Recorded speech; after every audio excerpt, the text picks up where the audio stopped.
Before mirrors, before beauty brands, before trends, there was pigment. Long before the modern world, humans stood before rivers, polished metal, still water, and painted their faces. Not for vanity, but for protection, for power, for prayer. Makeup is not a modern invention, it is ancient. And its story is the story of us. Travel back more than 5,000 years. To the golden sands of ancient Egypt, here, makeup was sacred. Men and women lined their eyes with thick black kohl. It reduced glare from the desert sun, helped protect against infection. It kept insects away. But beyond protection, it held spiritual meaning. The dark lines around the eyes symbolized divine protection, believed it could shield them from evil. Pharaohs wore it, workers wore it, children wore it. Beauty was not weakness, it was strength blessed by the gods. Now journey to Mesopotamia, the cradle of civilization. Here, people crushed semi-precious stones into fine powders. They colored their lips. The first lipstick was born. It was never about romance, it was about status. The richer the pigment, the greater the power you displayed. Before luxury brands, before red carpets, lip color was already a symbol of wealth. In ancient Greece, beauty meant balance, harmony, natural elegance. Women preferred a subtle appearance. Pale skin showed nobility, proof you didn't labor under the sun. But then came ancient Rome. The Romans intensified everything. They used white lead to lighten their skin, rouge for cheeks, dark powders for eyes. But white lead was toxic, because power was worth the risk.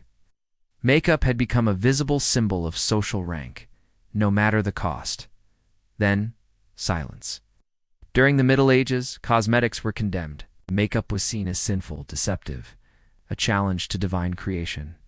To alter your face was to question God. Public beauty rituals faded. But even in silence, beauty survived. It always does. In the brilliance of the Renaissance, cosmetics returned, and one woman defined the era. Queen Elizabeth I, her pale, white face, became iconic. The ghostly complexion symbolized purity, power, and divine authority.